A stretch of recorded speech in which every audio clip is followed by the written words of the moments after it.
Zairwa sope zairwa Bimana bala bala Banzana na bazono Danga lokola kake Ona candidature à maréchal Mobutu Sese Seko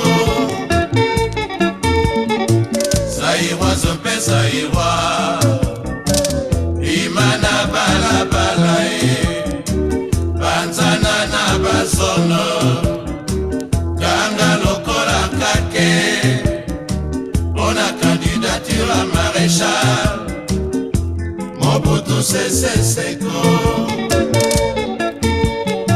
Toza la sincère, toza la franc Hypocrisie to boy Ingratitude to boy Nani akoki kosunga ekolo Soki Mobutu te nani mosusu Mobutu Sese Seko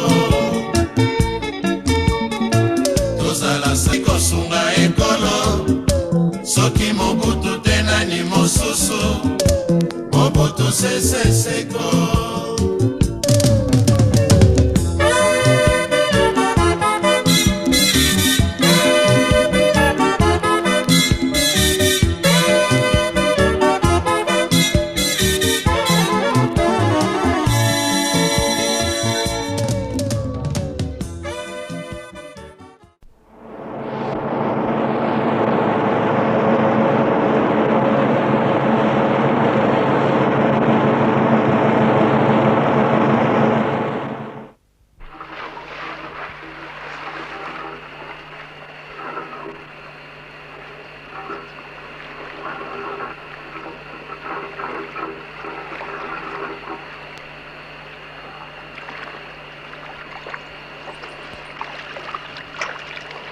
Imaginiez-vous que vous sortiriez ainsi, émergeriez ainsi de l'indépendance congolaise, mon général? Que voulez-vous dire par là exactement? Est-ce que vous imaginiez que vous auriez une carrière aussi brillante avant l'indépendance?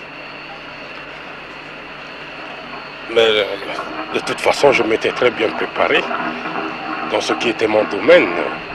Puisqu'avant l'indépendance, j'ai été d'abord représenter mon journal à l'exposition et ensuite j'ai fait le stage de journalisme.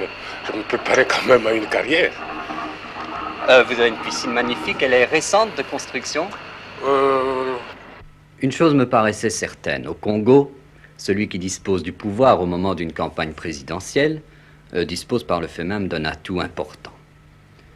En démettant le Premier ministre Tshombe, le président Kasavubu avait fait démarrer le tour de piste de la campagne présidentielle avant le coup de feu du starter. Oh, je ne suis un vieux spécialiste ni de la politique congolaise, ni du palais des sports, mais il me paraissait évident qu'à Léopoldville, en tout cas, rien ne peut se faire sans l'accord, au moins tacite, de l'armée. Et je me demandais combien de temps le général Mobutu allait laisser faire le président Kasavubu et la nouvelle équipe ministérielle. Il y avait quand même des faits qui me paraissaient troublants. La frontière avec Brazzaville venait d'être rouverte avec éclat. Or, Brazzaville ne cache pas son soutien à la rébellion et ça ne peut quand même tout de même pas plaire au général Mobutu. Il y avait aussi cette déclaration ambiguë du président Kasavubu à propos des volontaires étrangers. J'avais eu l'occasion de lire, affiché en bonne place, un appel du général Mobutu aux volontaires, leur demandant de ne tenir aucun compte des rumeurs qui circulaient à leur sujet et en tout état de cause de n'obéir qu'à ses ordres à lui. En nous attachant début novembre au général Mobutu, en quelque sorte pas à pas, grâce à Henri Los et à Philippe Cape, qui constituent une équipe image et son, dont la mobilité et le voyeurisme me paraissent assez exemplaires, nous étions certains de constituer de toute manière des archives utilisables tôt ou tard. Seulement, nous ne pensions quand même pas que ce serait aussitôt. Voici donc les derniers jours avant le coup d'État. Oh, c'est un récit coloré, que je trouve pour ma part comique, par certaines paroles, certaines scènes qui prennent une dimension extraordinaire, quand on sait, un peu comme nous ce soir, un peu comme Dieu le Père, ce qui va se passer. Ça commence le 6 novembre au camp Kokolo. Madame, mes hommages, bonjour. José. Colonel, bonjour.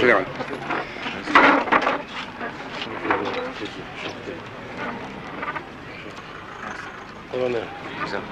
Mes félicitations. Félicitations. Quand même. Cette nuit. Ah bon, En tout cas, mes respects, mon général. Enchanté. Félicitations, mon général. Félicitations, mon général. Enchanté.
Le président Kasavubu vient nommer officiellement le général-major Mobutu au grade de lieutenant général.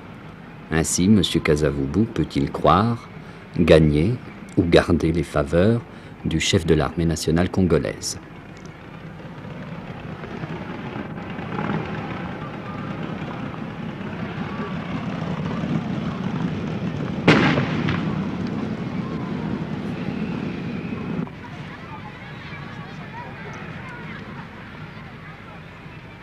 Musique au président de la République.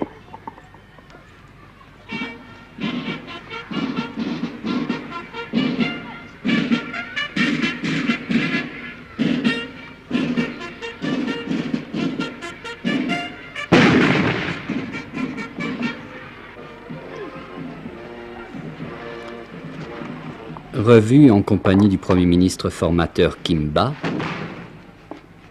il y a donc désormais 2 lieutenants généraux au Congo.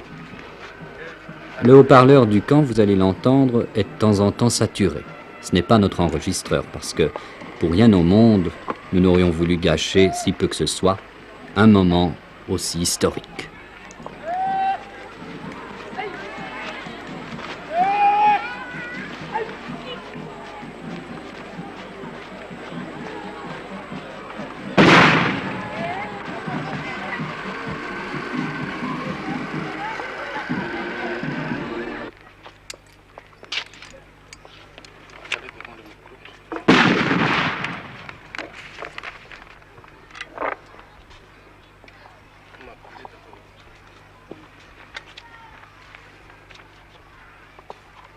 Lieutenant général, 3 novembre 1965, prise par nous, le commandant en chef de l'armée nationale congolaise, le général-major Mobutu, Joseph Désiré, ici présent, est nommé lieutenant général de l'armée nationale congolaise à la date du 1er janvier 1965. Généraux-major, colonel, lieutenant-colonel, major, capitaine, lieutenant, sous-lieutenant, sous-officier, caporaux et soldats de l'armée nationale congolaise. Comme nous, comme vous l'avez toujours fait dans le passé, continuez à lui obéir en tout ce qu'il vous commandera pour le bien du service et le respect de la discipline militaire.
15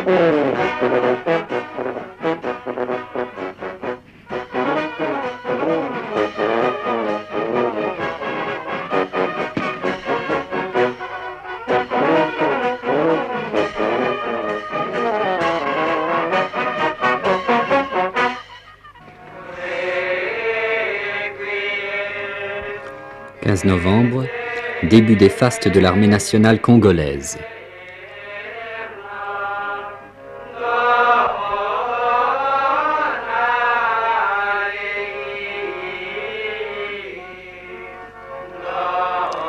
Requiem.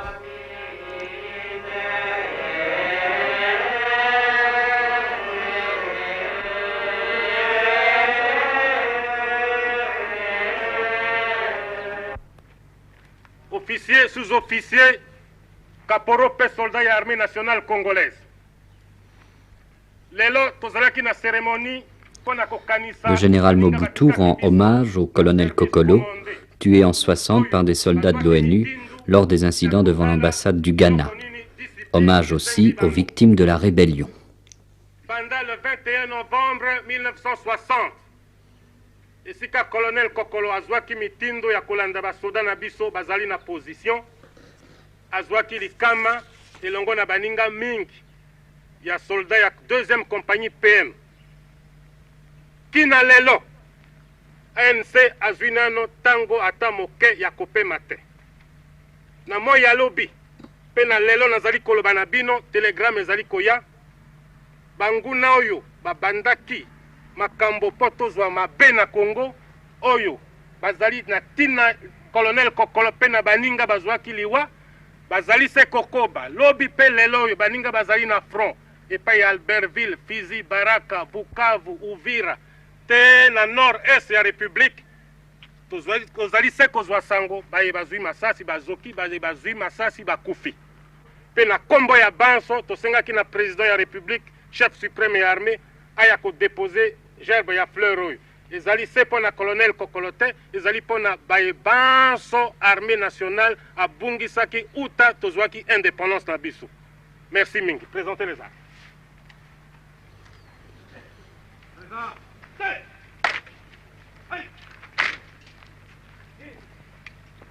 Fermez le banc. Clairon, ferme le banc.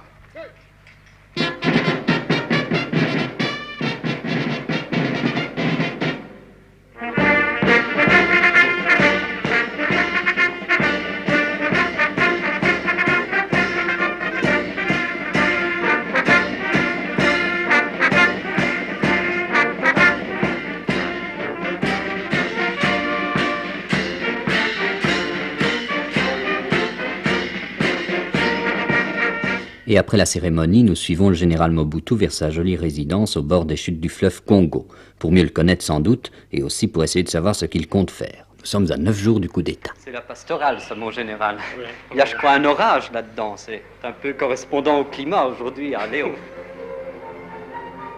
Mon général, il y a une qualité qu'on vous reconnaît, c'est le courage moral et physique. Est-ce que vous avez eu parfois des motifs d'appréhension? Avez-vous eu des appréhensions? Des appréhensions, surtout pas, mais une fois. Lors de mon séjour au mois de mars dernier à Lausanne en Suisse, lorsqu'à mon retour, mes services m'ont prévenu du plan diabolique qui a été monté pour descendre pendant que je me trouvais en Suisse avec ma famille. Je n'ai pas eu ces appréhensions en ce qui me concerne personnellement, mais parce que surtout j'avais ma famille avec moi, ma femme qui était enceinte de 7 mois, et ma jeune fille âgée de 3 ans qui était avec nous, et puis j'étais presque malade lorsque je me faisais l'idée de ce qui pouvait arriver ce jour-là, si par hasard on pouvait me rater pour atteindre mon épouse ou mon enfant, alors vous voyez. Parce que pourtant vous êtes un non-violent et vous êtes chrétien. Vous avez dit un jour, ma conscience de chrétien et d'homme m'oblige à faire cesser ces atrocités. Oui, je l'ai dit et répété à maintes reprises. Vous avez aussi préservé des vies européennes et africaines. Depuis le début de notre accession à l'indépendance jusqu'à ce jour, je ne fais que ça. Avez-vous rencontré de l'ingratitude? Oui, ça c'est humain. C'est la terre des hommes. Heureusement, vous avez quand même vos enfants. Ah, la oui. petite là-bas. C'est la plus petite? Oui, oui, oui, oui. Comment elle s'appelle? Marie-Antoinette comme sa mère. Oh, combien elle pèse? Vous ne savez pas. 6 kg 600 maintenant. Hein? Elle vous connaît? Oh oui, très très peu. Elle veut venir, hein? Oui. C'est pas votre seul enfant, vous en avez quand même... J'en ai 6. Oh là. 3 garçons, 3 filles. Bonjour.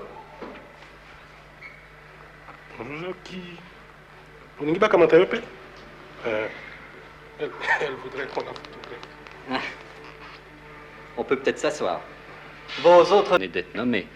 Et vous êtes commandant-chef de l'armée nationale. Comment concevez-vous sur le plan militaire vos attributions respectives? Il y a une précision à faire dans ce domaine-là. Je suis lieutenant général, mais le président de la République ne l'est plus depuis l'existence des statuts des officiers et sous-officiers de l'armée nationale promulgués depuis le 1er janvier de cette année. Il a plutôt rang, je dirais, de maréchal des forces armées congolaises, maréchal de la République, parce qu'il a 6 étoiles.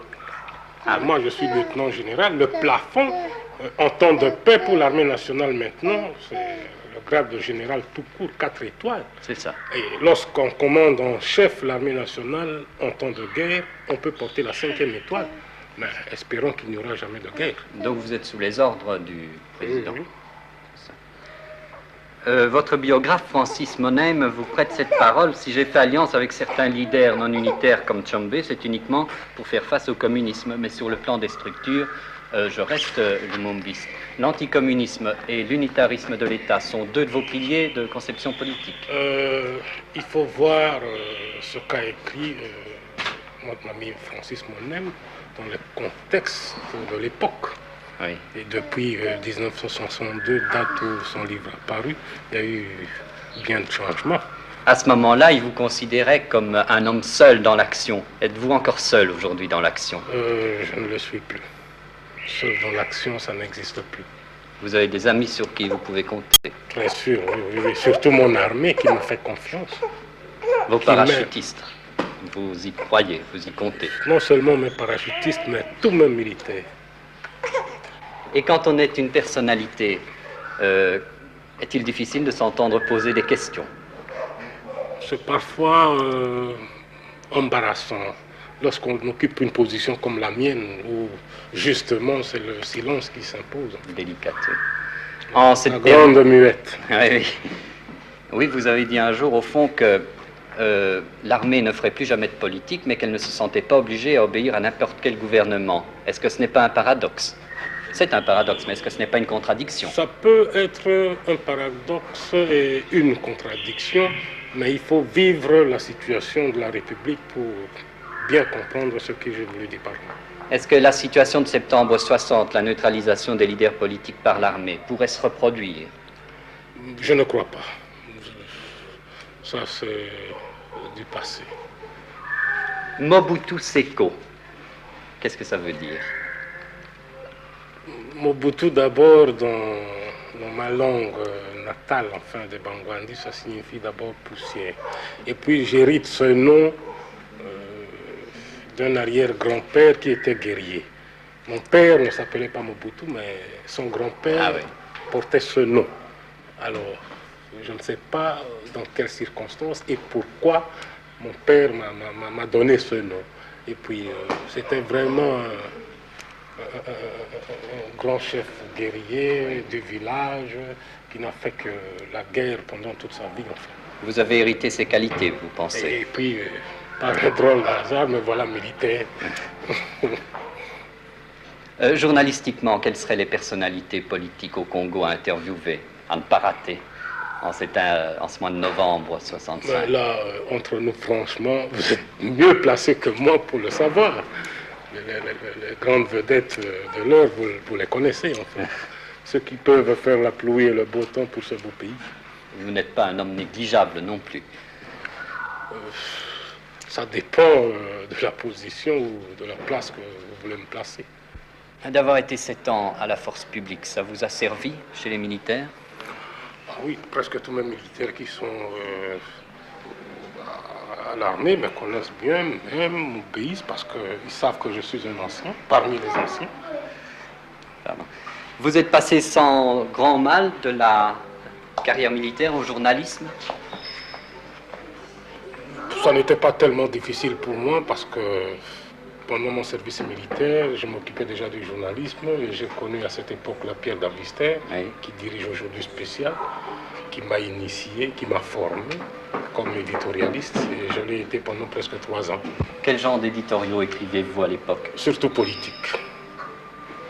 Notamment sur la liberté de la presse. La liberté de la presse et à l'heure actuelle, par mes moyens, j'essaie de faire mon mieux pour défendre la presse et ses représentants. Vous n'avez rien renié donc de ce que vous écriviez en ce temps-là? Absolument pas du tout et j'ai rendu d'énormes services, notamment à l'actuel président de la République, qui a été arrêté après les événements du 4 janvier 59, grâce à un de mes articles. Il a été libéré et j'ai même été convoqué à la Sûreté nationale à 3 reprises et au parquet pour m'expliquer parce que mon éditorial, mon compte rendu sur les événements contredisait drôlement ce que disaient les rapports de la Sûreté. Le président Kasavubu est d'ailleurs le parrain d'un de vos enfants, je crois. Oui. Mais depuis 5 ans, vous n'avez pas eu beaucoup de loisirs, si? Disons plutôt que je n'ai jamais eu de repos depuis que je suis là. Et je continue. La situation maintenant vous pose encore des soucis, des problèmes. Vous êtes bien placé pour le savoir. Moi, mieux placé que le général. Est-ce qu'il se serait moqué? On aurait des doutes.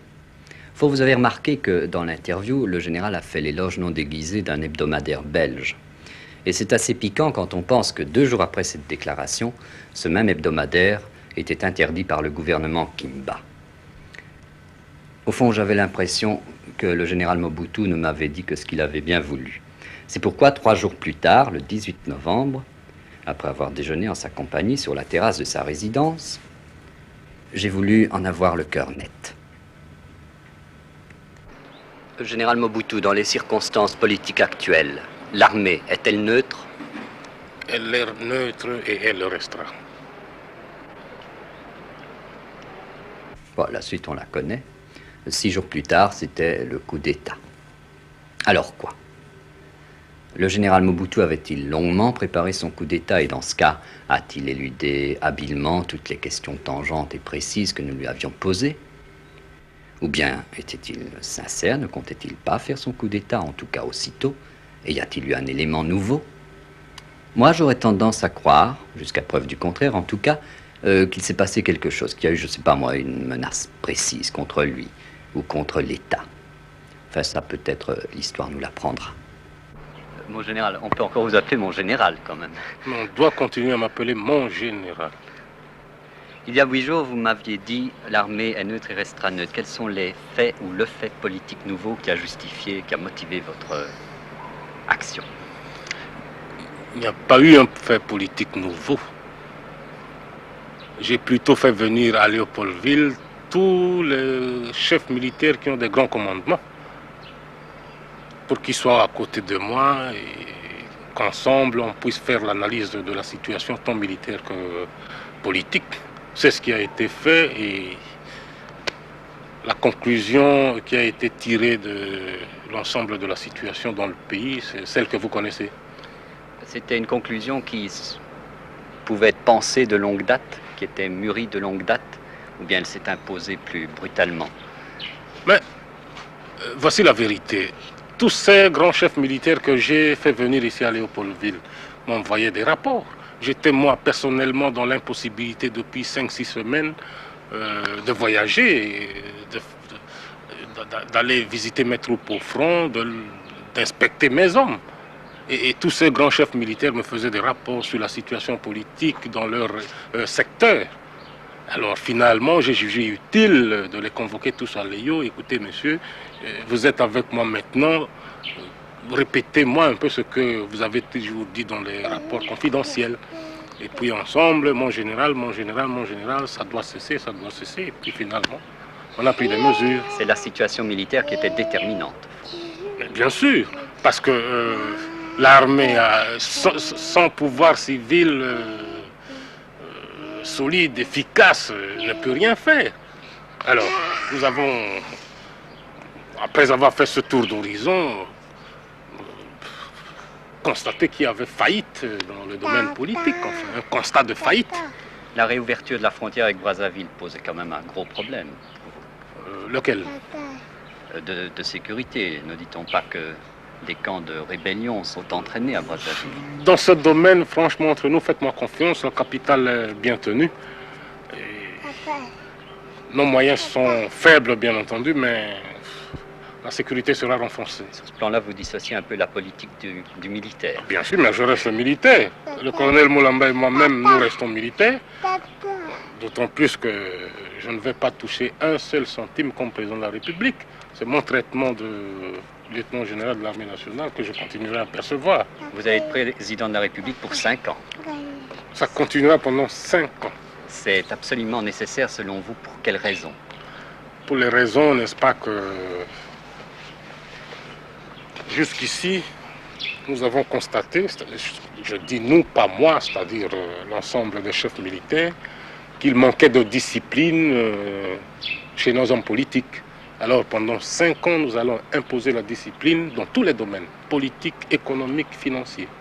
Vous rétablirez rapidement la paix. La discipline dans tous les domaines sera instaurée. Je ne sais pas si vous étiez hier à la séance du Congrès. Nos amis parlementaires ont compris, n'est-ce pas, que la discipline était nécessaire pour sauver le pays, pour faire quelque chose au moins pour ce pays. Enfin. Ils coopéreront avec vous. Mais cela a été promis et lors de la conférence de presse que j'ai tenue hier dans ma résidence ici, j'avais à mes côtés les 2 présidents des 2 chambres législatives. Merci beaucoup. Merci infiniment. Oh, quel numéro? Mais c'est très bien. Jamais vu ça. C'est un petit diable, hein? C'est un petit diable. Elle ne sait jamais me quitter d'un seul. Mademoiselle Mobutu assure fort joliment les relations publiques de son père. Ben voilà, nous avions à peu près fait le tour, d'autant plus que je ne voulais pas m'aventurer à faire de lointaines hypothèses sur l'avenir du Congo. C'est dangereux au Congo. Mais il y avait quand même encore une question qui se posait. Les politiciens, une fois le premier moment de stupeur passé, allaient-ils accorder leur cœur à l'assentiment qu'ils avaient formulé du bout des lèvres, et singulièrement M. Tshombe? Que pensait-il? Eh bien, samedi dernier, avant même que soit connue la composition du nouveau gouvernement Moulamba, j'ai été l'interroger. Monsieur le Président, un petit point d'histoire, tout d'abord pour commencer, à propos de la phase déjà révolue de la formation du gouvernement Kimba. Quels étaient vos problèmes à ce moment-là? Quelles étaient vos perspectives? Mais la situation était devenue complètement détériorée.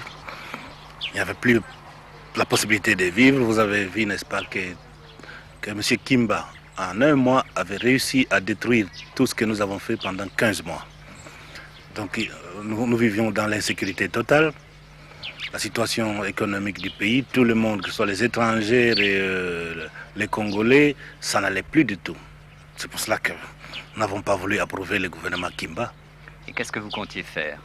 Quelles étaient vos cartes à ce moment-là? Mais nous avons condamné la politique du président Kasavubu. Nous étions certains qu'avec cette politique, le président Kasavubu faisait sombrer le Congo. Votre sentiment à propos du coup d'État du général Mobutu? Mais c'était une mesure salutaire. Parce que si le général Mobutu n'avait pas fait ça, je crois probablement moi-même et quelques membres les partisans de mon parti ne seront plus vivants. Quelle est la portée exacte de la déclaration que vous avez formulée au nom de la CONACO, dans laquelle vous vous êtes réjoui du coup d'État? Oui, évidemment, moi-même et tous les membres de la CONACO se sont réjouis parce que nous avons trouvé que c'était une mesure salutaire. Ensuite, on avait mis fin à cette dictature de Kasavubu. M. Kasavubu ne tenait plus compte de la légalité, ne tenait plus compte de la Constitution. Il allait tout droit dans l'illégalité. Donc on ne peut pas continuer à gouverner un pays en ne tenant pas compte de la justice. Cependant, le régime au Parlement change un peu. Or, vous disposiez d'une confortable majorité. Cela vous ennuie-t-il? Évidemment, pour le moment, nous allons essayer de faire tout pour aider le général Mobutu, parce qu'il est décidé de mettre l'ordre au Congo. Nous sommes décidés aussi de l'aider. Il a pris le pouvoir pour 5 ans. Évidemment, il a pris le pouvoir pour 5 ans. Nous allons tâcher de l'aider pour qu'il réussisse dans l'intérêt de tout le monde. Vous estimez que 5 ans étaient nécessaires? Oh, il faut, dans une certaine mesure, qu'il n'y ait pas tout le temps les changements des gouvernements, des autorités comme ça. Vous comptez participer au prochain gouvernement? Nous avons mis nos hommes, il y a beaucoup de membres de la CONACO, d'ailleurs ils sont majoritaires dans ces gouvernements. Et vous-même? Moi je resterai en dehors. Quel rôle vous réservez-vous pour l'avenir? Nous appuyons la position prise par le général Mobutu. Nous allons tâcher de l'aider dans la mesure du possible pour établir surtout l'ordre et puis par après nous verrons ce qu'il faudrait faire. Mais nous continuons à lutter pour aider ces pays à en sortir. Le rôle d'un parti politique comme la CONACO va-t-il encore être important dans les prochains mois? Certainement, la CONACO est appelée à jouer un rôle très important pour éclairer le général Mobutu, pour éclairer les membres du gouvernement qui sont nos membres d'ailleurs. Un rôle consultatif ou un rôle de pouvoir réel, pensez-vous? C'est le rôle comme tous les partis politiques du monde. N'est-ce pas? Il y a un chef, il y a le comité central, il y a les comités provinciaux et tout ça, ensemble, nous devons essayer d'aider le général Mobutu.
Congolais, Congolaises, aujourd'hui, je suis encore plus écœuré et dégoûté de certains de mes frères congolais. Honte aux unités de l'Uluabour qui ont brutalisé et violé. Honte à celles qui pillent à Albertville. Honte à celles qui, à Kindu, ont assassiné. Là ne sont pas les tâches d'une armée qui se veut digne. Dans les 3 villes que je viens de citer, elle sème le désordre. Elle se conduit comme un ramassis de mutins et d'inconscients. Le gouvernement réprouve les actes de banditisme qui ont été commis à Albertville, à Kindu et à Luluabour.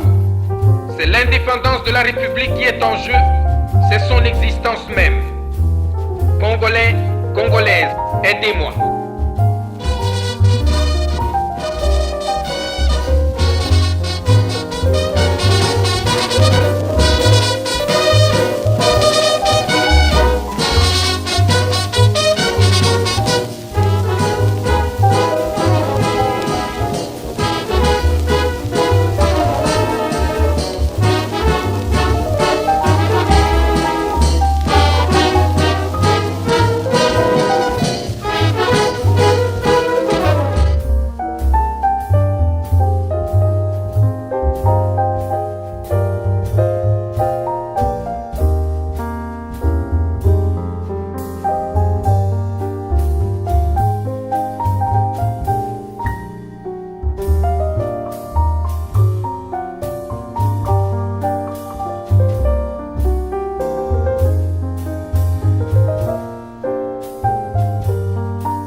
Et voilà, c'était ainsi. Moi, le jour de premier, c'était la fête de Toussaint et j'étais sorti un peu à la cité pour voir la situation.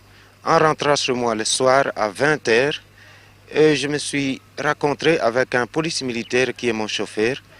Il m'a signalé qu'il a vu des militaires tenant une réunion et ce militaire proposait de venir m'arrêter chez moi à la maison. Et je me suis dit, il faut que je parte moi-même personnellement voir ces militaires. Et je suis arrivé dans un bâtiment de l'école centrale et j'ai trouvé à peu près 150 militaires armés. C'était vers 20h15 la nuit du premier. Alors, ils m'ont vu arriver, ils ont tous commencé à dire « Ah, voilà, colonel qui vient, nous allons maintenant l'arrêter. » Et les autres étaient opposés à ça. Et je suis entré dans le local, et là, ils m'ont posé des questions. Ils m'ont dit « Colonel, nous n'avons pas besoin de votre réponse, vous êtes arrêté, mais seulement nous vous prévenons que nous allons maintenant descendre en ville, arrêter tous les Européens. » Et moi, je leur posais question, je dis « Pourquoi vous voulez faire cela sans mon autorisation ?» Il me dit « Vous n'avez rien à voir parce que vous faites partie des Européens. Ce sont vos frères. »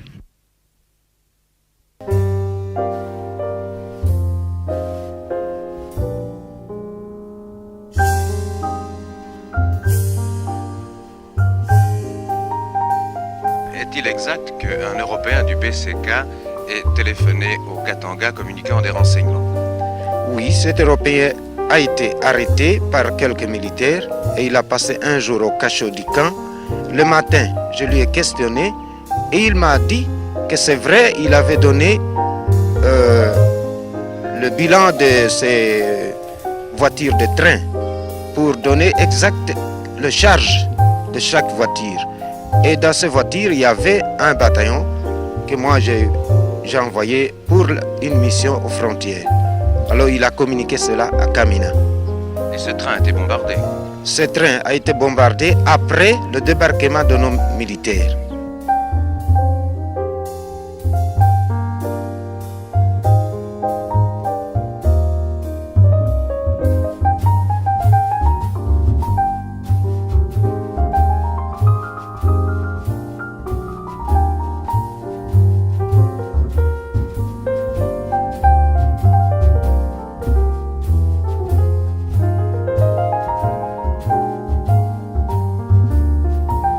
Casques bleus n'ont pas été avertis parce que comme moi j'étais à la résidence surveillée, je n'avais pas eu le moyen de leur dire quelque chose. Ils ne savaient rien ce qui s'est passé cette nuit. Seulement le matin que le général a essayé de me voir, le brigadier onusien. Alors on a eu contact ensemble, mais déjà le matin ça allait déjà. Pourtant pendant la nuit, ces 1000 hommes lâchés en ville faisaient tout de même quelques bruits. Oui, ça faisait trop de bruit. Et je ne comprends pas pourquoi l'ONU n'était pas au courant de ça. Parce qu'il passait même devant le bureau de l'ONU. Il y a eu des incidents ailleurs qu'à Luluabour, je crois. Il y a eu aussi des incidents à côté de Demba, à côté de la mission Mikalai, au grand séminaire de Kabwe, à Mweka, à Chikapa, à Luebo et à Luisa. Colonel, il y a eu aussi de très graves incidents à Kindu. Comment a réagi la troupe ici à Luluabour? Ici à Luluabour, la troupe, lorsqu'ils ont appris cette nouvelle, et il y avait un civil de la protection aérienne, a signalé aux militaires qu'il y a des avions en réaction onusiens qui se préparent pour aller bombarder vos frères à Kindu. Alors, le sergent-major adjoint de peloton qui était de garde à la plaine m'a vite téléphoné. Il m'a dit, mon colonel, je vais empêcher les avions onusiens de décoller. Et moi, je suis allé vite à la plaine. J'ai dit à tous les militaires de ne pas faire ça. De laisser décoller tous les avions, n'importe quels.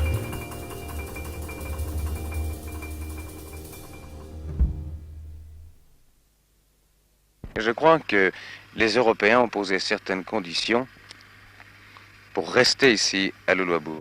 Cela se résumait en 5 points presque. D'abord, c'était le départ des toutes les femmes et les enfants qui désireraient partir. Nous étions d'accord. En second lieu, les départs immédiats ou mutations de ceux qui quittaient le Louabourg pour aller soit à Lio ou à Kokou ou ailleurs. Eh bien, nous étions encore d'accord. Et puis, la sécurité des personnes et des biens, là où ils dormaient, c'est-à-dire les patrouilles et les gardes qui montaient la garde, nous l'avons encore fait. Et puis, l'indemnisation de tout ce qu'on avait pillé comme biens, et argent et consorts, ils ont eu satisfaction.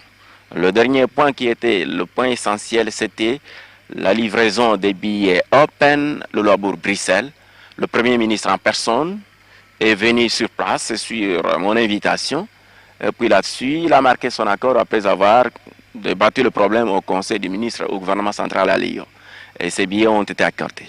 Voilà, je pense qu'ils ont eu satisfaction à 100%. On dit souvent que la province du Kasaï est depuis quelque temps troublée, agitée, qu'elle n'est pas sûre. Pourquoi? Eh bien, la chose n'est pas récente. Cette situation est due précisément d'abord parce qu'entre le Loa Balouba, il y a eu un conflit qui date d'ici il y a 2 ans. Et c'était ça presque l'origine de tout ce que nous vivons comme conflit au Kasaï. Mais il y a eu une réconciliation entre Balouba et Louloua. Oui, la réconciliation a eu lieu. Et cette fois ici, je pense que nous allons vivre des moments meilleurs. Cette réconciliation, je pense, vous le savez bien, elle a été fêtée à Léopoldville d'abord par des politiciens et concrétisée ensuite à Louabourg par des coutumiers. Et cette fois, une fois pour toutes, nous devons mettre terme à de luttes fratricides. Comment s'est faite cette réconciliation sur le plan coutumier? Sur le plan coutumier, il y a beaucoup de choses, mais on peut vous dire une seule qui peut vous intéresser. Eh bien, vous savez, chez nous ici, c'est une coutume bien ancrée en tête. Pour mettre terme à de luttes, par exemple, moi, je peux apporter une chèvre, mon frère, avec lequel je suis en difficulté, peut apporter soit un chat. Nous tuons ces 2 bêtes vivantes, nous le mangeons, la chair crue comme ça, et puis nous enterrons le reste dans le sol. Et en même temps, on peut enterrer, par exemple, les outils pour dire, voilà, fini toutes les querelles intestines qui ne servent à rien du tout.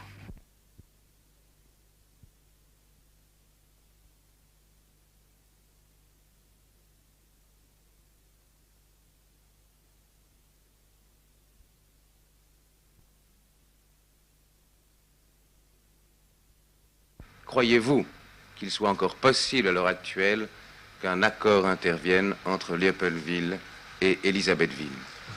Ma politique en tant que commandant-chef de l'ANC a été, depuis le début jusqu'à aujourd'hui, la suivante.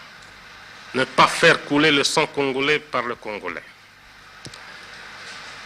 D'un autre côté, comme je voyais que le président Tshombe était, comme moi, anticommuniste, qu'avec Tshombe, il y avait moyen de faire quelque chose, je m'étais peut-être trompé au début, mais je croyais, n'est-ce pas, à sa loyauté. J'ai voulu marcher avec Tshombe jusqu'à prêter le flanc à la critique. Lorsque finalement, j'ai vu, n'est-ce pas, que je me suis fait rouler par Tshombe, j'ai pris mes dispositions et je ne me ferai plus rouler par Tshombe. Croyez-vous en l'avenir du Congo? Ça, j'imagine. Mais pensez-vous que la situation puisse être redressée, normalisée d'ici relativement peu de temps? Je suis sûr. Et croyez-moi, n'est-ce pas, que le Congo sortira dans les mois à venir du chaos.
Général, 13 aviateurs italiens ont été assassinés à Kindu. Que s'est-il passé exactement? Je pose la question au commandant en chef de l'armée nationale. Voici ce qui s'est passé. Le samedi dernier, le général Lundula, avec sa suite, sont arrivés chez moi, à l'invitation d'ailleurs du ministre de la Défense nationale. Le même jour, un message nous est parvenu disant, n'est-ce pas, qu'il y avait des incidents à Kindu entre les soldats. À ce moment-là, guizenguistes et 2 équipages de Nations Unies. Ces 13 membres, ces 13 aviateurs italiens étaient faits prisonniers. Les Nations Unies sont intervenues rapidement auprès du Premier ministre Adoula pour obtenir leur libération. Il y a au Congo, comme vous le savez très bien, 3 grandes divisions au point de vue militaire. Les Mobutistes, comme on le dit toujours, qui sont dans 3 provinces, dans les 3 provinces de l'Équateur, de Léopoldville et du Kasaï. Les Guizenguistes, donc sous le commandement du général Lundula, dans la province orientale et celle du Kivu, et les soldats de Tchombe, donc la gendarmerie katangaise.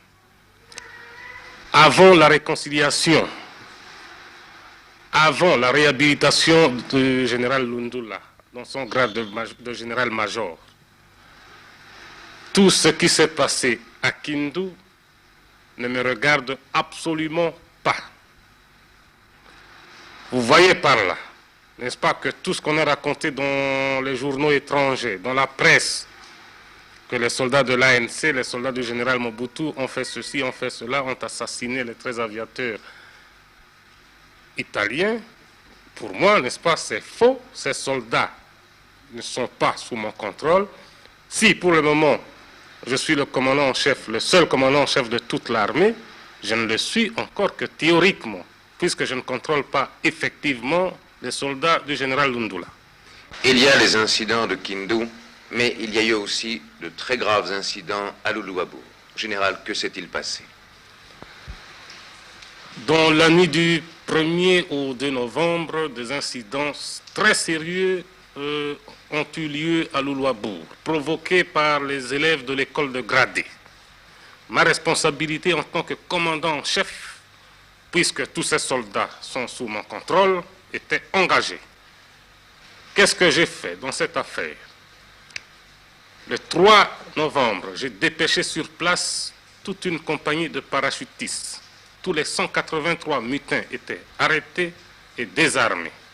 Ils ont été transférés à Léopoldville. 11 officiers, dont la responsabilité était totale dans cette affaire par manque d'autorité sur leurs hommes, ont été immédiatement mis aux arrêts.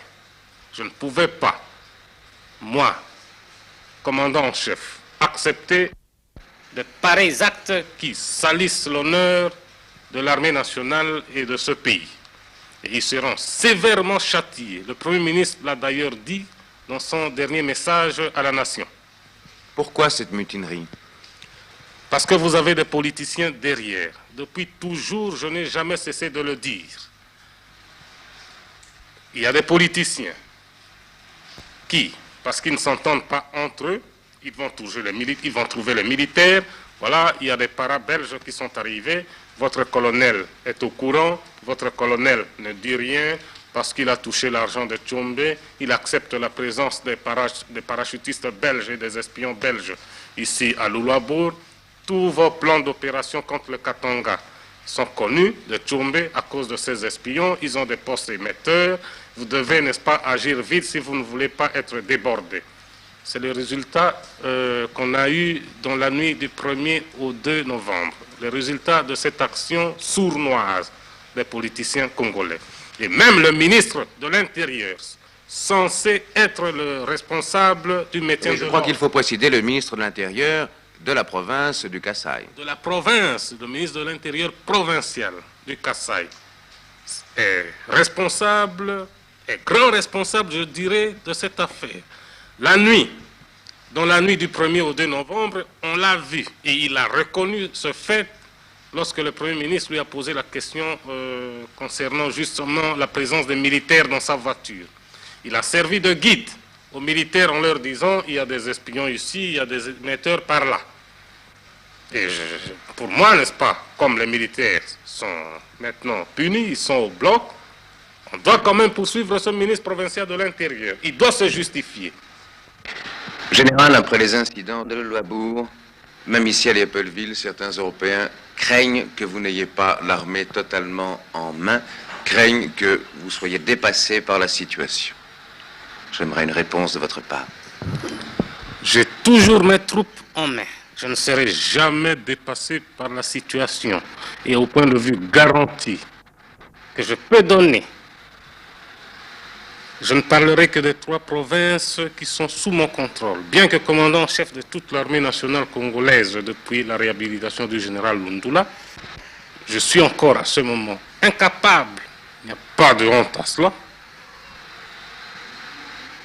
je suis incapable de contrôler la situation dans les 2 provinces du Kivu et de Saint-Léville.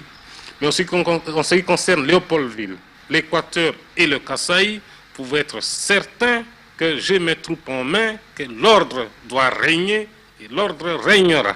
On peut dire que les Zaïrois aujourd'hui recherchent leur personnalité et qu'ils préfèrent le prénom d'un de leurs ancêtres que de s'appeler comme il y a quelques années être ce Émile Zola, par exemple. Être ce qu'ils sont, tels qu'ils sont, mais pas comme on voudrait qu'ils soient. C'est tout, c'est ça l'authenticité. Est-ce qu'à travers l'authenticité, Monsieur le Président, mais je vais un peu enchaîner, vous avez fait allusion au prénom. Alors, moi, voyez-vous, je suis zaïrois, africain, bantou. Comment voulez-vous que je puisse porter un nom juif, moi qui ne suis pas juif? Connaissez-vous un seul juif au monde qui porte un nom zaïrois? Et pourquoi moi? Croyez-vous vraiment que ce serait intelligent, pensable de la part d'une jeune fille de mon pays de porter le prénom de Chantal, de Marie-France, de Marie-Flore? Ça veut dire quoi? Voilà. Monsieur le Président, est-ce qu'à travers cette authenticité, vous cherchez également à créer au Zaïre une conscience nationale? Cette conscience nationale existe depuis mon avènement au pouvoir, depuis le 24 novembre 65. Parcourez un peu le pays, Monsieur François, vous verrez de vos yeux, vous constaterez de vous-même que la prise de conscience est très nette dans le pays. Et c'est ça le résultat le plus palpable auquel nous sommes arrivés. Est-ce que ça n'était pas fort important après les premières années d'indépendance, qu'on avait vu s'installer le chaos, la lutte tribale? Mais je crois avoir déjà eu l'occasion de le dire à pas mal de vos confrères. Inga, sur le plan de l'industrialisation, c'est bien. La sidérurgie de Maluku, c'est bien. Le pont que nous allons jeter sur le fleuve Zaïre à Matadi, tout ça, c'est bien. Ça va aider le pays sur le plan économique et social. Mais l'essentiel a été et reste pour moi la prise de conscience nationale. Cet orgueil national qu'on trouve chez n'importe qui parmi mes concitoyens, c'est ça qui compte pour moi. Qui nous a appris la corruption? Je crois que c'est vous autres. Je vous parle ici franchement. Qu'est-ce que vous appelez corruption? Avant mon avènement, de 60 à 65, lorsqu'on venait avec de l'argent, dire par exemple à un politicien, allez, faites ceci, faites cela. Lorsqu'on va chez un militaire, allez, prenez l'argent, il faut renverser Mobutu, il faut provoquer des troubles. Tchombe, s'il a été à la base de la corruption, pardon, de la sécession, c'est parce qu'on l'avait corrompu. Ce n'est pas une nouvelle invention du Zaïre. Donc, c'est de l'importation. C'est pourquoi nous combattons ce mal d'importation. Vous êtes montré très sévère l'autre jour dans votre discours en faisant allusion au fait que cette corruption s'est peut-être installée à tous les niveaux de l'administration. Vous avez parlé d'un grand nettoyage. Est-ce que vous croyez que c'est possible? Est-ce que vous n'allez Mais pas c'est vous déjà- faire énormément d'ennemis? C'est déjà en cours. Ennemi dans ce pays, non. Au contraire. Au contraire. Le chef ne peut pas tenir deux langages. Un langage pour épater la foule et un langage pour faire plaisir aux amis et tout ça. Mais les ennemis, à partir du moment où ils ne sont pas dans le peuple, à partir du moment où le peuple est saint, c'est ça. Ça suffit, en fond. Mais pour réaliser ce grand nettoyage, entre guillemets, il vous faut une discipline très grande de la part de votre peuple, et on aborde alors le problème politique que vous avez d'ailleurs aussi abordé dans votre discours. Depuis 1967, le Zaïre connaît un parti unique, c'est le régime du parti unique. Un parti national. Un parti national. C'est cela. Certains diront que ça ne laisse pas le choix entre plusieurs partis. D'autres diront que c'est une formule qui est la plus valable pour instaurer la stabilité politique au Zaïre. Qu'est-ce que vous dites pour défendre ça? Entre nous, franchement, M. François, voilà. Maintenant, en le disant, vous péchez vous-même. C'est un péché contre l'authenticité. Parce que, autant me dire à moi, tant que vous n'aurez pas autant de partis politiques comme en Belgique, bon, ce n'est pas de la démocratie. C'est ça.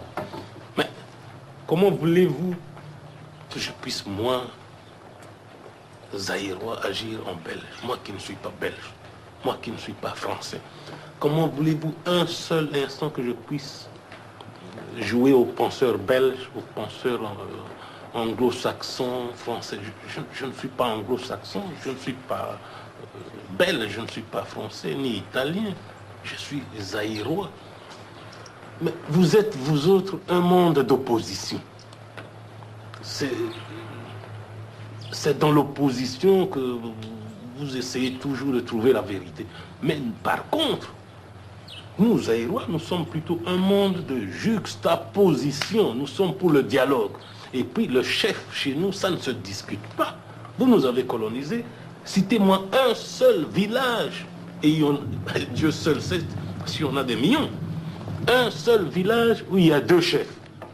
Un seul village où on vous dira, voilà, au milieu, la grande maison, c'est la maison du chef de la majorité. Au bout du village, c'est le leader de l'opposition. Ça n'existe pas. Ça n'existe pas. Ce n'est pas dans nos traditions. Deux chefs. Je l'ai dit dans mon discours. Deux têtes sur un seul corps, c'est déjà un monstre pour nous. C'est un luxe dont on ne veut pas ici au Zaïre. Le chef d'abord, ça ne se dispute même pas. Maintenant que je suis là, maintenant que tout mon peuple est derrière moi, pas parce qu'on court derrière avec des mitrailleuses, applaudissez, criez Mobutu, non. Parce que ce peuple a pris conscience de ses responsabilités.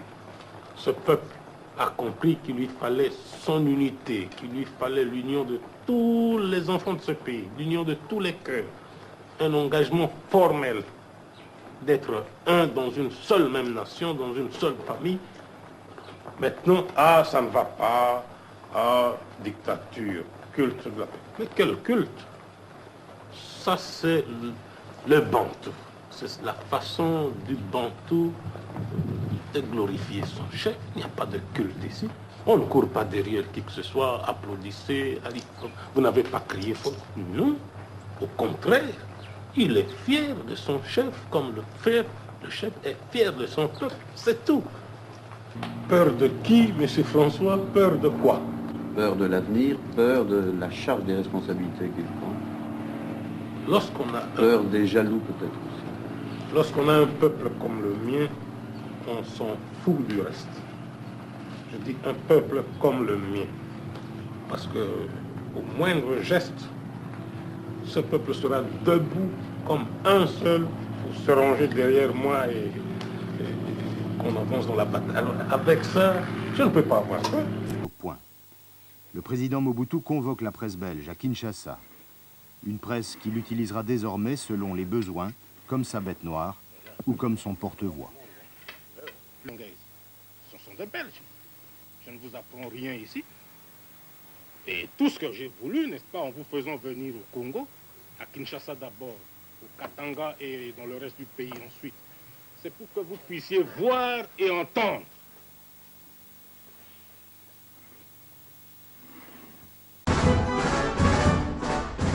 Mobutu passe la plupart de ses vacances en Europe.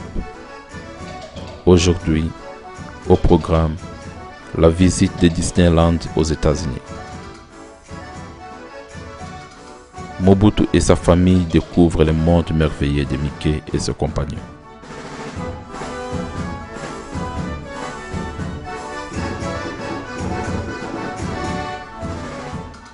Dans ces grands parcs d'attractions qui réunissent les familles dispersées, Mobutu apprend à connaître sa fille, à témoigner de la tendresse à son fils. C'est le moment des au revoir à l'aéroport de Genève. Mobutu et sa femme Marie-Antoinette rentrent au Zaïre.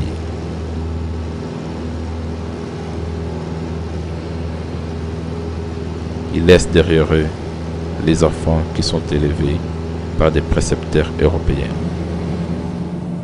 Ces enfants qui grandissent loin de tout souci financier.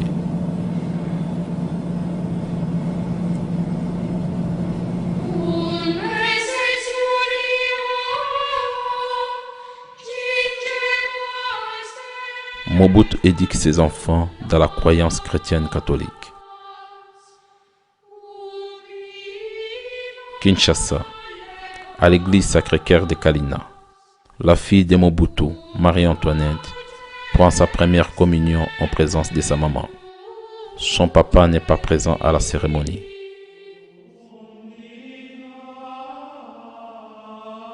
Bruxelles, à l'église Saint-Michel, les deux fils de Mobutu prennent leur confirmation de foi. Mobutu Manda et Mobutu Konga, comme tous les enfants de leur âge, ils sont accompagnés de leur maman. Mais ils regrettent l'absence de leur papa à ces jours mémorables, car d'autres enfants se réjouissent avec leur père.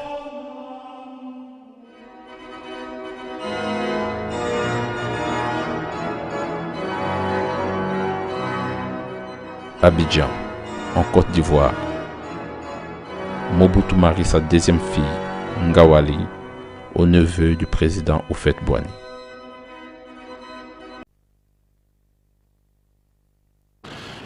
Même dans l'affaire du Shabbat, on ne pouvait pas parler de crise.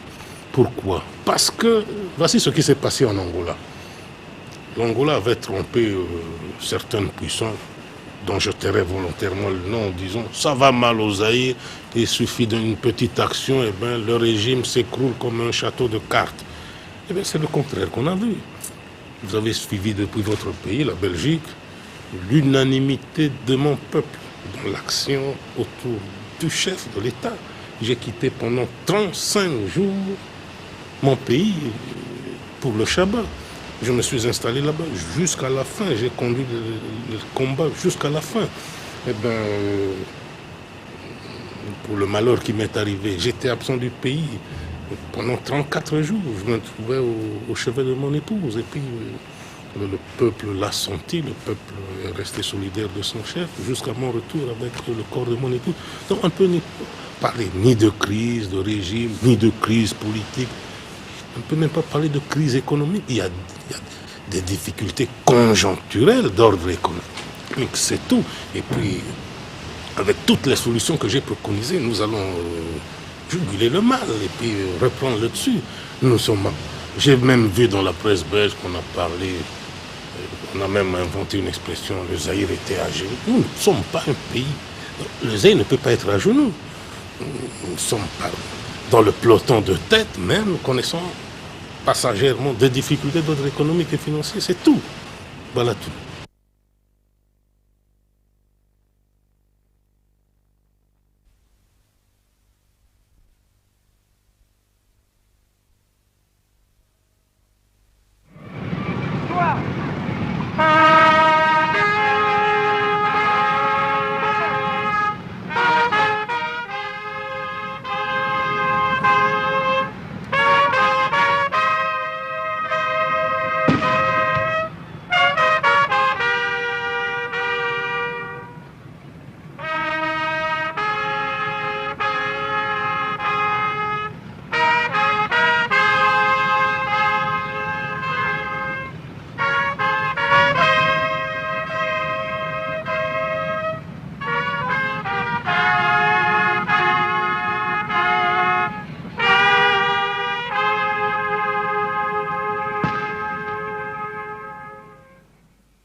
lieutenant général, novembre 1965, prise par nous, le commandant en chef de l'armée nationale congolaise, le général-major Mobutu Joseph Désiré, ici présent, est nommé lieutenant général de l'armée nationale congolaise à la date du 1er janvier 1965.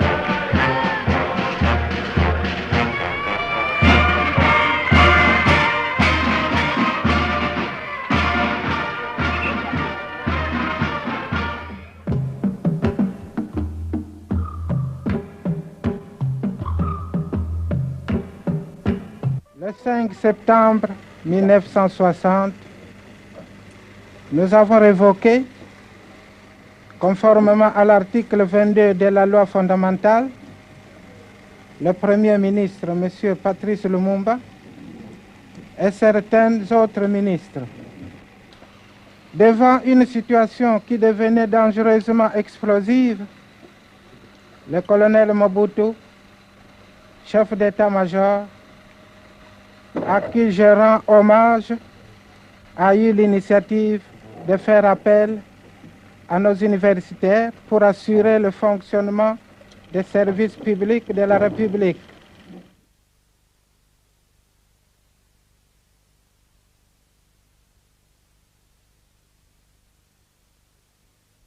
J'ai été contacté, M. Kasavubu et Lumumba, pour voir, n'est-ce pas, quelle était la position de chacun. Croyez-vous à une réconciliation prochaine? Moi, je suis franchement pour la réconciliation. Au besoin, l'armée l'imposera.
représentant de cette armée parce que, d'abord, je me considère comme un chef vraiment.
Le MPR n'est pas un parti unique, parce que le MPR n'a pas été imposé au peuple. Nous sommes plutôt le parti national de la République démocratique du Congo, deux choses tout à fait différentes. Le peuple en veut ainsi, et les dirigeants étaient presque dépassés. Le peuple ne voulait rien savoir, mais plus rien savoir de tout ce qui est opposition.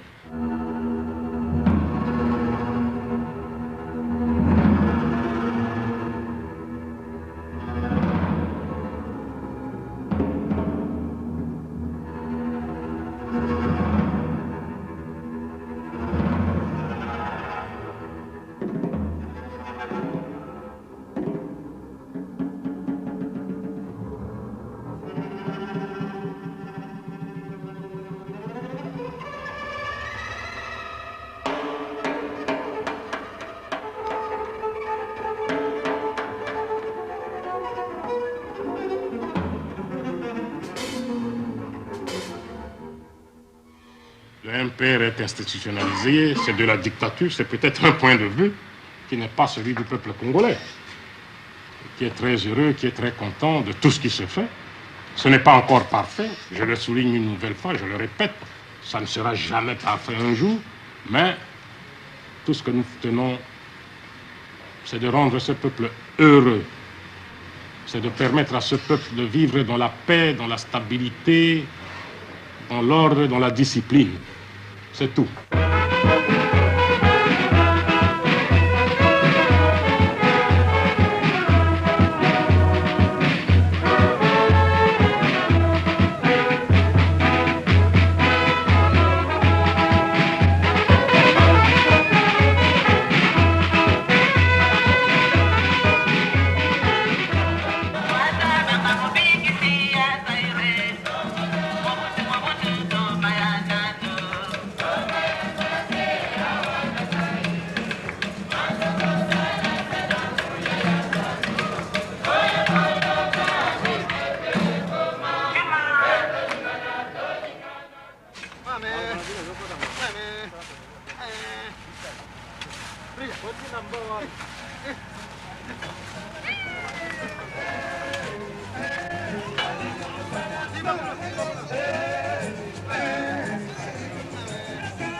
Celle-ci est une prise de conscience du peuple zaïrois, de recourir à ses propres sources, de chercher les valeurs de ses ancêtres, afin d'en apprécier celles qui contribuent à son développement harmonieux et naturel. C'est le refus du peuple zaïrois d'épouser refuser aveuglément les idéologies importées. C'est l'affirmation de l'homme zaïrois ou de l'homme tout court, là où il est, tel qu'il est.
Inga, sur le plan de l'industrialisation, c'est bien la sidérurgie de Maluku, c'est bien le pont que nous allons jeter sur le fleuve Zaïre à Matadi. Tout ça, c'est bien. Ça va aider le pays sur le plan économique et social. Mais l'essentiel a été et reste pour moi la prise de conscience nationale. Cet orgueil national qu'on trouve chez n'importe qui parmi mes concitoyens, c'est ça qui compte pour moi.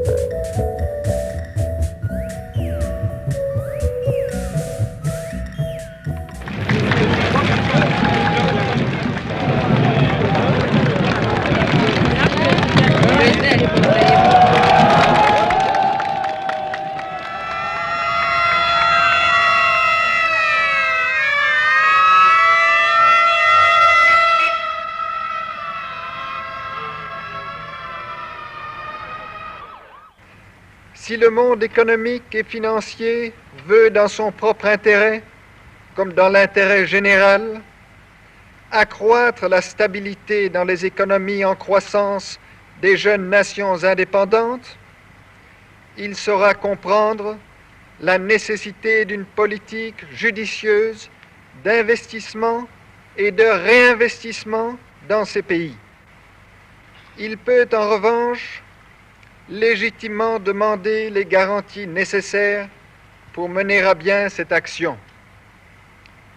Le Code des investissements, promulgué par la République démocratique du Congo, a été un pas important dans cette voie.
Le mot bouddhisme, lorsqu'on en parle, c'est quoi exactement? C'est l'ensemble de tout ce que j'ai prêché depuis le début de mon action, depuis la date historique du 24 novembre 1965. Et ça se résume en ceci: les enseignements, la pensée et l'action du président fondateur du MPR.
Depuis la zaïrianisation d'abord, ensuite par les mesures de la radicalisation, tout est entre nos mains.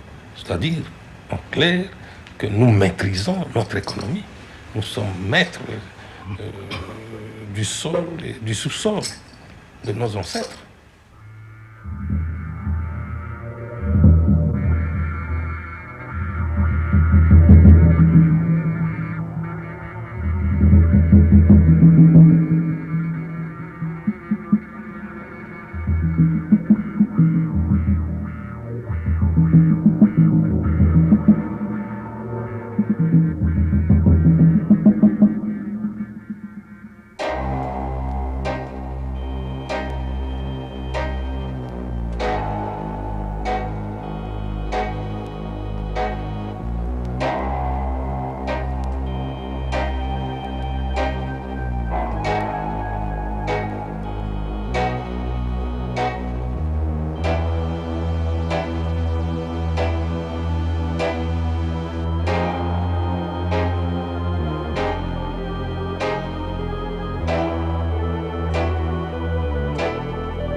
lorsqu'on a un peuple comme le mien, on s'en fout du reste.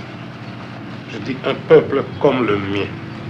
Parce que au moindre geste, ce peuple sera debout comme un seul pour se ranger derrière moi et qu'on avance dans la bataille. Alors avec ça, je ne peux pas avoir peur. Mobutu, c'est l'affaire de tout le monde. Et c'est ça la force de Mobutu. On ne peut pas avoir peur de qui que ce soit ou de quoi que ce soit.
Tout a commencé en 1965, dans un pays prestigieux, riche et grand. Le pays vient de sortir de la colonisation belge et de 5 ans de guerre civile. Mobutu arrive au pouvoir. Il incarne l'espoir, la paix et l'équilibre du pays. Un amour naît entre lui et son peuple. Et nous l'avons baptisé Papa Mobutu. Mobutu crée le culte de sa personnalité. Il est le père de la nation, le grand timonier, le guide suprême du peuple. Son pouvoir est autocratique et absolu. Il concentre dans ses mains tous les pouvoirs, législatif, exécutif, judiciaire, et devient hors la loi. Bel homme, grand, autoritaire, Mobutu incarne le charisme d'un chef d'État. Nous sommes fiers de sa prestance, qui reflète l'image du grand Zaïre.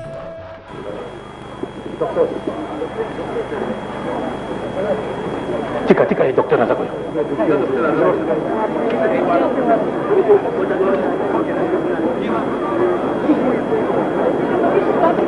Tika.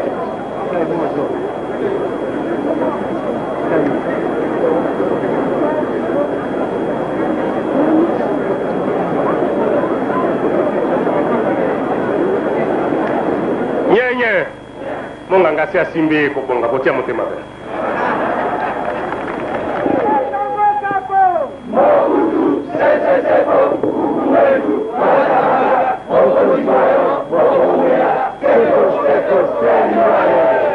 Mobutu Sese Seko, qui est aussi appelé le guide.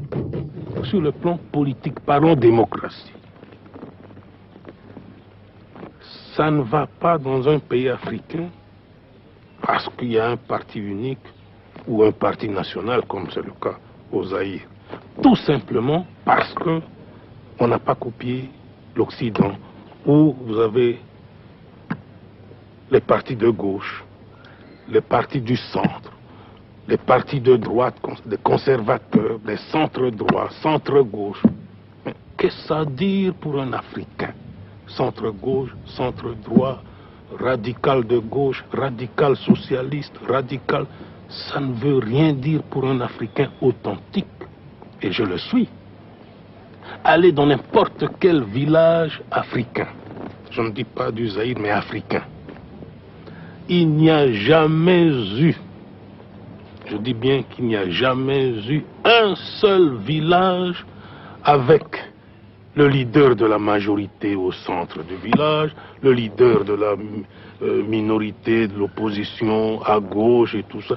Eh bien, nous ne sommes pas, nous, Africains, un monde d'opposition. Nous sommes un monde de juxtaposition. C'est-à-dire, chez vous, vous dites si bien, du choc des idées jaillit la lumière. Ici, on se met les uns à côté des autres. Eh bien, nos idées, on les met ensemble autour du chef. Le chef, c'est le symbole de l'unité, le symbole de la paix. Vous avez lancé un mouvement que vous avez appelé l'authenticité. C'est quoi? Recours à l'authenticité veut dire tout simplement retrouver son âme, sa dignité. Je ne peux pas être pris ni considéré comme un Belge d'Afrique parce que mon pays était colonisé par la Belgique. L'Ivoirien, le Sénégalais, le Togolais doivent être des Togolais, des Ivoiriens, des Sénégalais authentiques, mais pas des Français. Le rituel est toujours le même. Ici, le président est attendu au palais du Cinquantenaire. Musique, chant, majorette, enfants des écoles, garde d'honneur, tout y est.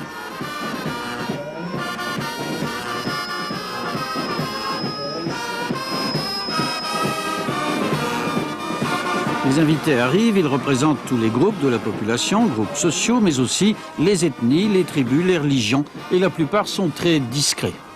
Messieurs, vous allez à la consultation? Non, merci. Vous allez à la consultation? Non. Vous n'allez pas à la consultation? Vous ne voulez rien dire à la télévision? Bon, on va à la consultation et... Qu'est-ce que vous allez dire au président? On va essayer de dire au président toutes nos doléances, ce que nous constatons dans ce pays. Qu'est-ce que vous constatez? C'est-à-dire qu'on va donner pas ce qu'il a demandé, que chacun donne ses avis et suggestions. Oui. Alors nous allons donner nos avis et pour voir éventuellement qu'est-ce qu'on peut faire. Et vos avis, c'est quoi? Nos avis, et nous allons pour les étudiants, pour ce que nous souffrons en Zaïre et ce que nous allons faire. Mais quels sont vos problèmes surtout? Bon, les problèmes, ça, on va les dire sur place. Je m'excuse beaucoup. Le chef arrive et entre aussitôt dans la salle où les chants vont reprendre de plus belle, et cela pendant 15 à 20 minutes, incroyablement entraînant. Puis le président parle.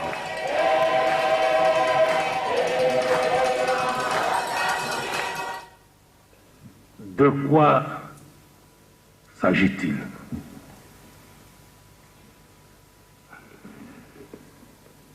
Le chef est là,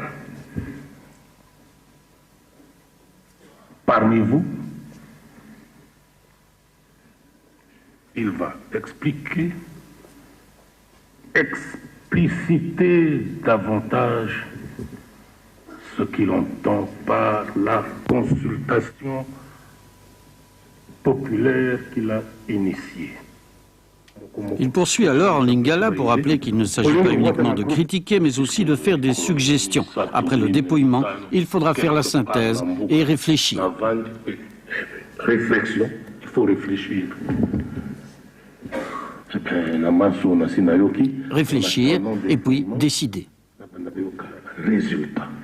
Comme vous l'aurez voulu, comme vous l'aurez souhaité. Le débat est lancé. Le président se retire et laisse la place au ministre Mokolo, responsable de cette consultation populaire. C'est lui qui, assis dans un autre fauteuil, cela va de soi, va rassembler les plaintes, les suggestions, les textes. Le chef est parti. Les majorettes vont enfin pouvoir se reposer. Jamais fatigué? Non, non.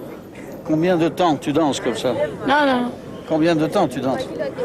Dans 2 heures du temps. 2 heures de temps. Quel âge tu as? J'ai 18 ans. La consultation est aujourd'hui terminée, d'où question, qu'en sortir?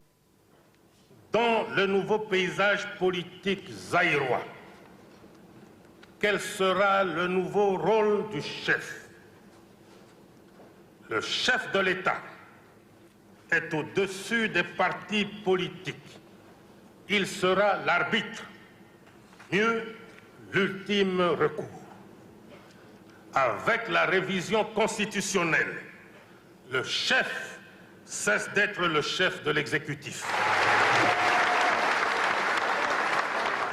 Mon rôle d'arbitre au-dessus des partis ayant été ainsi défini, je vous annonce que je prends ce jour congé du mouvement populaire de la Révolution pour lui permettre de se choisir un nouveau chef devant conduire.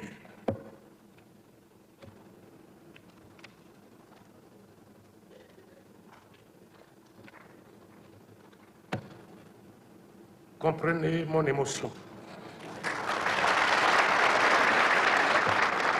Ce n'est pas un régime présidentiel que je dois mettre en place. Il sera plutôt semi-présidentiel. Semi-monarchique? Comment? Et semi-monarchique un peu. Nous ne sommes pas une monarchie. Non, mais enfin, je pose la question. Je suis fils de cuisinier, je ne suis pas fils d'un roi ou d'un duc ou d'un comte. Il faut seulement retenir que j'ai 60 ans. Et à 60 ans, c'est la sagesse. Eh bien, abandonner petit à petit et surveiller pour voir si ça marche comme il faut. Et puis ensuite, eh bien, laisser tomber les bras et que les jeunes prennent la place. Voilà tout. J'ai fondé le MPR. Le moral des militants et militants aujourd'hui, à l'heure qu'il est, je crois l'avoir dit, je crois avoir insisté là-dessus, ce n'est plus mon affaire. Le général Maélé, 57 ans, avait été nommé chef d'état-major de l'armée zaïroise en décembre dernier lors du retour à Kinshasa du président Mobutu. En avril, il devenait ministre de la Défense et vice-premier ministre du gouvernement Likulia. Cette nuit, il s'est rendu au camp Tchachi, à l'ouest de la capitale, un camp où résidait ces derniers temps le président Mobutu, un camp où est casernée toute une partie de la division spéciale présidentielle, la seule à posséder des mortiers et des canons. Le but du général, probablement calmer les hommes. Cela lui a coûté la vie. Selon certains, il aurait proposé de déposer les armes. Qualifié de traître, il aurait été abattu. Selon d'autres, son assassinat aurait été prémédité. On l'aurait accusé de double jeu. Le général Maélé était un fidèle de Mobutu, un proche sur le plan idéologique, comme en témoigne cette déclaration en pleine phase de démocratisation. Les forces armées zaïroises ont foi aux politiciens, qu'elles reconnaissent suffisamment capables de trouver des solutions aux problèmes politiques de l'heure. Toutefois, si les leaders politiques ne veulent pas trouver rapidement des solutions aux problèmes qui se posent, ils n'auront qu'à s'en prendre à eux-mêmes, car le peuple et son armée ne sont pas dupes. Aujourd'hui, l'armée zaïroise n'a donc plus ni commandant en chef, ni ministre. Avec 1 million de Rwandais réfugiés sur son territoire, le président Mobutu, au printemps 1996, reste un partenaire incontournable sur l'échiquier politique africain. Il en profite pour multiplier les offensives diplomatiques. Ainsi, aux grandes dames du gouvernement belge, il est reçu à l'Élysée. Le vieux léopard a retrouvé toute sa vitalité. Il se voit déjà réélu président. Je suis candidat. On verra si le même peuple zaïrois va continuer à manifester sa confiance envers moi, comme c'est le cas jusqu'à ce jour. Vous êtes quasi sûr de remporter les élections présidentielles? Eh bien, trouvez-moi un candidat qui va me battre. Vous le connaissez peut-être, mais moi pas encore. Le destin en décidera autrement. En août, le président est opéré en Suisse d'un cancer de la prostate. La maladie soignée trop tard ne peut être éradiquée. La convalescence se prolonge, d'abord à Lausanne, puis en France, dans sa résidence de Cap-Martin. C'est le moment choisi par les hommes de l'Alliance, aidés par les soldats rwandais et ougandais, pour lancer une offensive dans le Kivu. Une opération militaire qui pousse 700 000 réfugiés à rentrer au Rwanda. 300 000 autres, souvent par peur de représailles, préfèrent s'enfuir à l'intérieur du pays. Liberté! Liberté! Généralement bien accueillis par les populations locales, les soldats de l'Alliance ne rencontrent que peu de résistance. Et face à une armée zaïroise qui refuse le combat, leur objectif final est maintenant Kinshasa.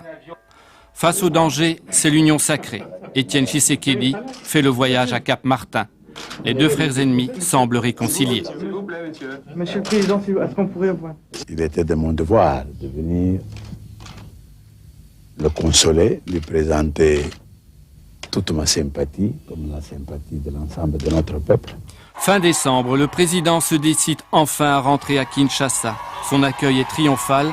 Le peuple communie avec son chef. Ce sera la dernière fois. Pour bâtir notre pays toujours plus beau, autour d'un fleuve majesté. Physiquement marqué par la maladie, Mobutu essaye alors de faire face à la débâcle. Le général Maélé est nommé responsable des armées. Il promet une contre-offensive. Des fonds sont débloqués pour acheter du matériel et payer des mercenaires. L'espoir renaît. Mais politiquement, le président commet une erreur. Avant de rentrer en France, il ne nomme pas Étienne Tshisekedi Premier ministre. Le peuple est déçu, d'autant que la contre-offensive militaire est un échec. Pire, sur le terrain, les troupes de l'Alliance avancent inexorablement. Les régions minières et les villes de Kisangani et Lubumbashi sont aux mains des rebelles. De plus en plus, Laurent Désiré Kabila s'impose comme le nouvel homme fort du pays. À Kinshasa, Mobutu, rentré au Zaïre, veut encore y croire. Je m'appelle Mobutu. Je suis rentré pas pour m'occuper des intérêts de Mobutu, ni de la fortune de Mobutu, comme vous l'écrivez de temps en temps, mais des intérêts supérieurs du Zaïre. Il est trop tard. Une dernière parade, la nomination d'Étienne Tshisekedi comme Premier ministre. Il ne le restera que quelques jours, ne sert à rien. Après un règne qui aura duré plus de 30 ans, la population ne veut plus du système Mobutu. Un dernier gouvernement dominé par des militaires remplace alors l'équipe de l'impopulaire Premier ministre Kego Wadondo. Trop tard, le régime est moribond. Attaqué de l'extérieur, il implose de l'intérieur. Pour éviter le pire, les Occidentaux envoient des troupes juste de l'autre côté du fleuve, au Congo-Brazza. Officiellement, elles sont là pour protéger leurs ressortissants. Lâché par tout le monde, Mobutu est obligé de négocier. Sur un bateau sud-africain au large de Pointe-Noire, Mobutu et Kabila se rencontrent. Le médiateur Nelson Mandela négocie une sortie honorable pour le président zaïrois. Elle lui sera refusée. Le vieux léopard doit jeter l'éponge. Un dernier voyage au Gabon où il rencontre les présidents des pays africains francophones se solde par un échec. Et après un ultime camouflet de Laurent Kabila qui refuse de le rejoindre à Pointe-Noire, Mobutu n'a plus qu'un seul souci, trouver une terre d'asile. Après un long périple, il échoue au Maroc. Sans doute, le président déchu avait-il rêvé d'un autre endroit pour finir.